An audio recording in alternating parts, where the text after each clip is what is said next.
Day 3 of the NFL Combine wrapped up yesterday. Today is going to be day 4. So let's recap what happened on day 3 and talk about a little bit of what might happen today.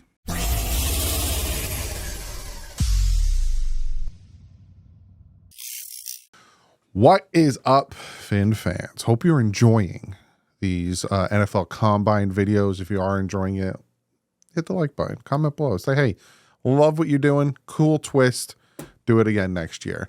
But tomorrow's the last day. Tomorrow is offensive linemen. Today was quarterbacks, wide receivers, and running backs. So kind of the sexy picks, because, normally you grab a defensive lineman, like a DT, or you grab an offensive lineman. That's not sexy. It's kind of like, all right, well, you're building a foundation of fundamental football. When you grab that quarterback, wide receiver, corner, middle linebacker, you're like, ooh, fancy. So, the defensive line, I think, was day 1 with some nice little moves there. And then tomorrow ends it with the O-line. And I'm going to be very interested in watching the O-line because the Dolphins need offensive line help. As much as people, and I'll talk about something today, especially with the quarterback, the Dolphins need offensive line help. Now, a lot of things are going to happen. A lot of things are going to change. And there's a reason that the draft is after free agency, because you get what you can't in the back end of it, if that makes any sense. But we got a lot to talk about. But first, I want to talk about this. Now, again, I went on a little bit of a ramble talking about tomorrow. Well, Jackson Powers Johnson had a very good Senior Bowl, and a lot of people are looking at him now. They had him kind of with the second round grade before his Senior Bowl appearance. Now they're kind of thinking he might go before 21, where Miami's at. But he came and he was on Bree Emirathis. I think that's her name. He was on her radio show or her whatever show. And she asked him a question, and I want you guys to listen to what he said here. Growing up in Utah, who did you root for as a kid? What team? I grew up a Dolphins fan. My dad was a huge Dolphins fan. He loved Dan Marino, so I kind of just hopped on that train. One more time. Growing up in Utah, who did you root for as a kid? What team? I grew up a Dolphins fan. My dad was a huge Dolphins fan. It's like too good to be true, right? Like he had a second round grade, and then he had really good at the Senior Bowl, and now all of a sudden he's moving up a lot of people's boards, and he's a Dolphins fan.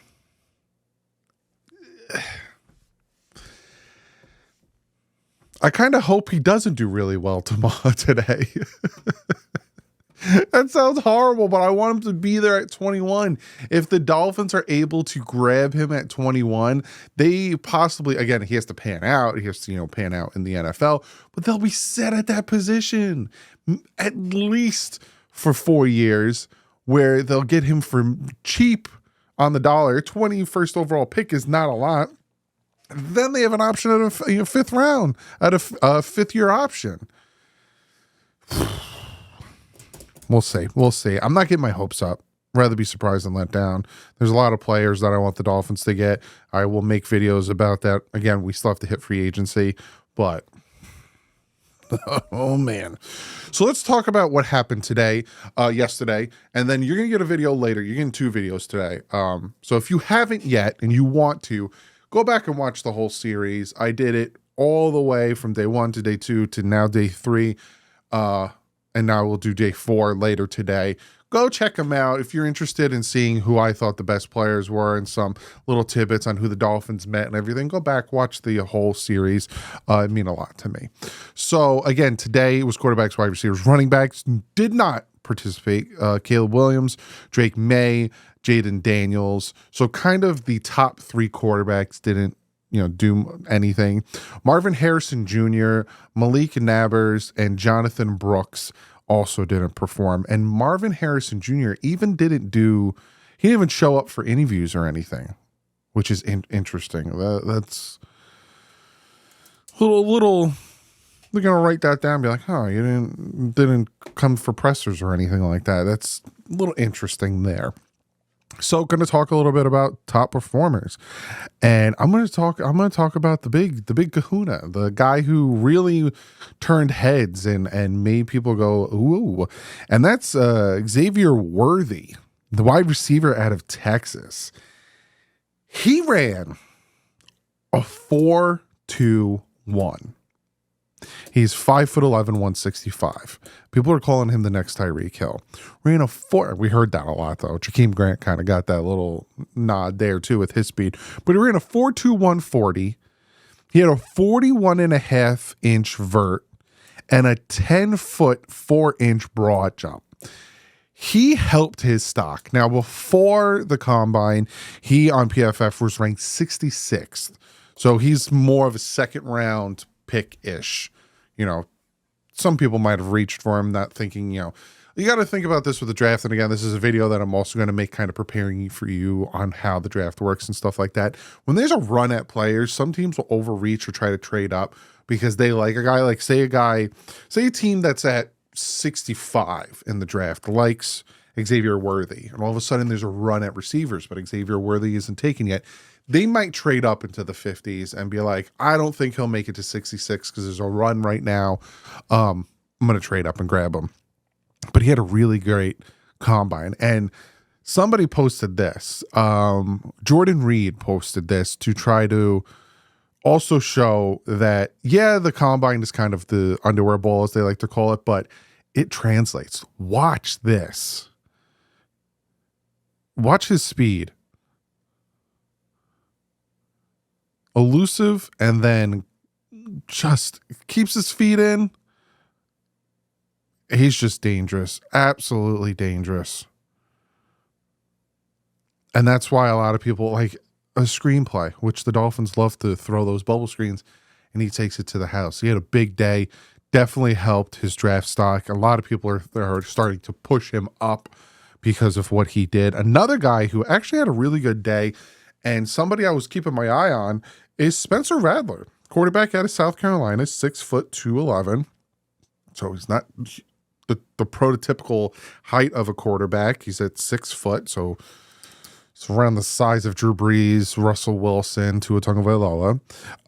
Great throwing motion, accuracy. You know, with these guys, you're not really going to look at 40 times, even though we will look at, like I normally do, we'll look at all that stuff.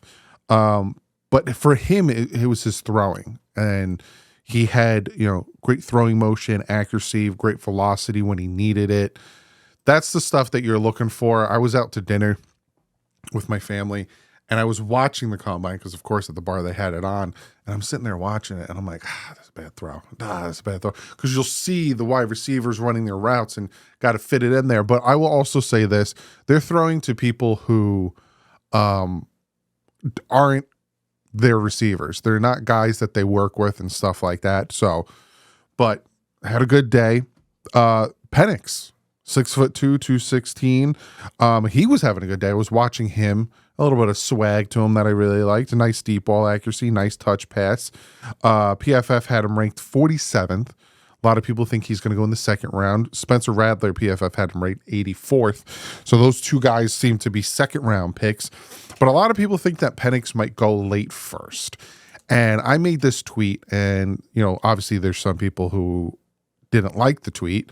But if Penix is sitting there at 21, and I've talked about this before, I think in the last video, and say the Cardinals want to add him because they don't know, you know, obviously they're paying Kyler Murray a big chunk of change, but you get Penix and, you know, whatever situation, however you want to twist it, just let's use the Cardinals as a option because they're sitting there at 27. They could possibly get 27-66 from them, right?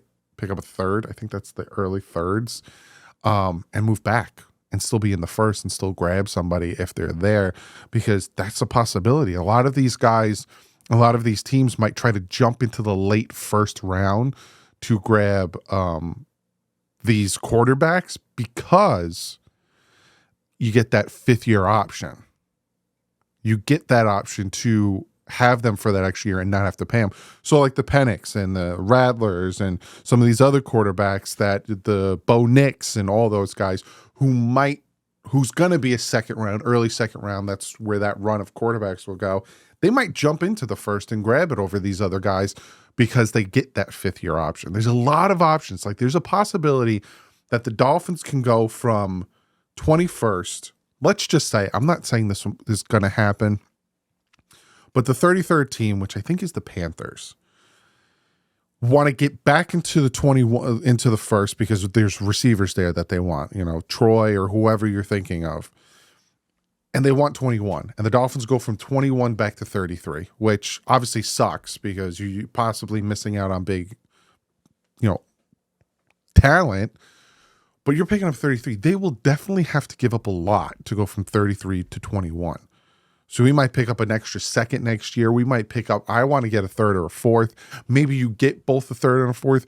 Maybe they give you, okay, we'll give you 33 and we'll give you a 3rd and a 4th this year. And you just go back a few spots.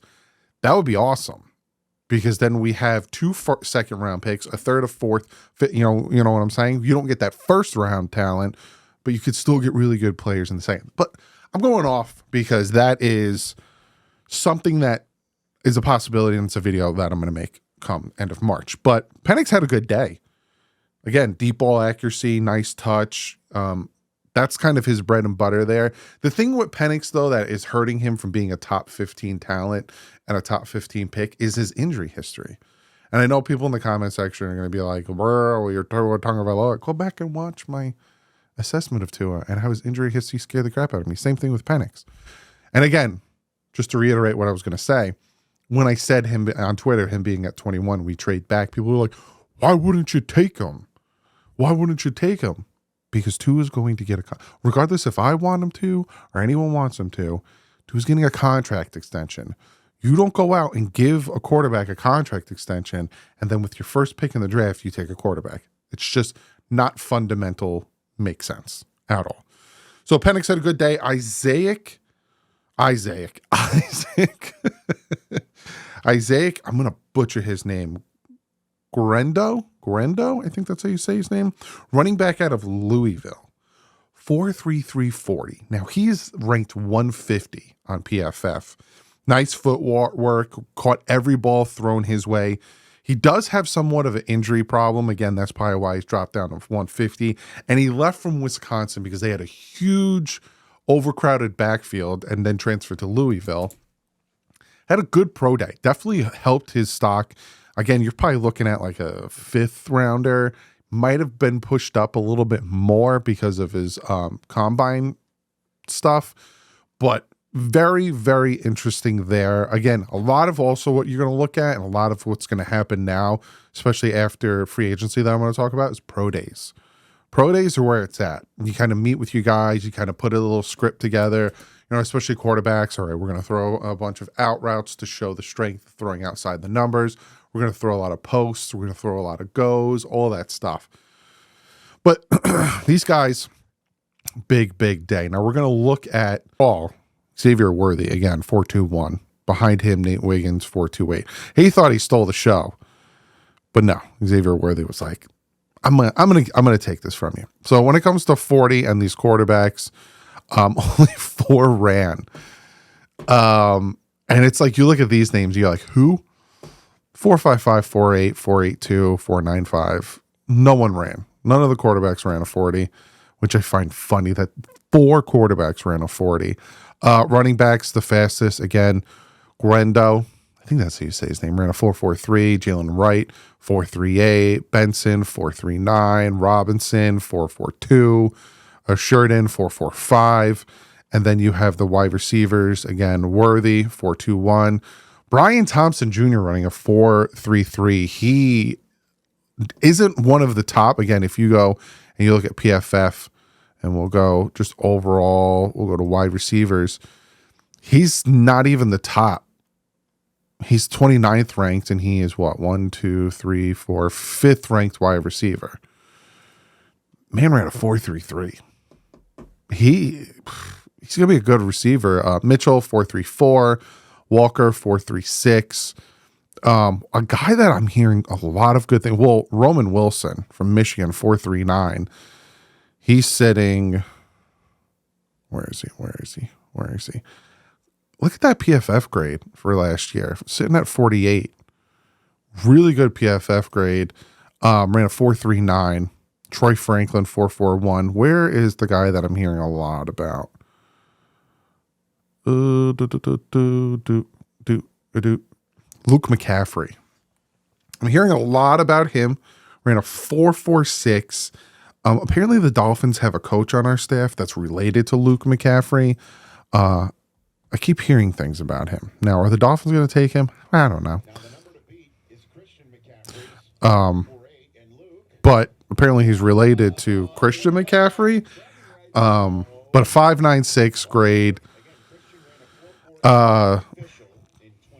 Supposedly the Dolphins looking at him because, again, he has family members on the team, but I'm hearing his name. Now, is that a possibility? I don't know. But it's just interesting. Overall, you know, a lot of people helped their stock when he came to today, like Penix, like Radler. Radler was the one that a lot of people were rooting for because, you know, they wanted to see him come out, do really well, help his stock.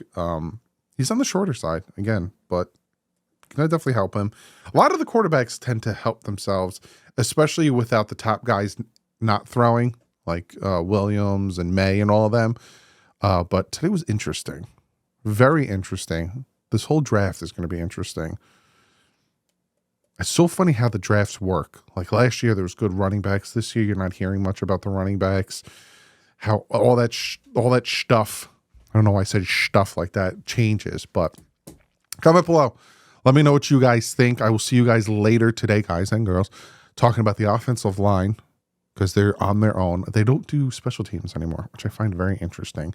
And I'm doing 2 videos today because tomorrow I'm going hard into free agency because after next week, this week coming up, tampering starts next Monday. So not tomorrow, next Monday is the tampering period. So teams have to get under the cap space by next Wednesday, the 13th. So this week is free agency week because next week free agency starts. So 2 videos today, and then tomorrow I'm giving you my Dolphin free agent targets. So other than that, I'll see you guys later today and then tomorrow. But like usual, stay classy. Offense up.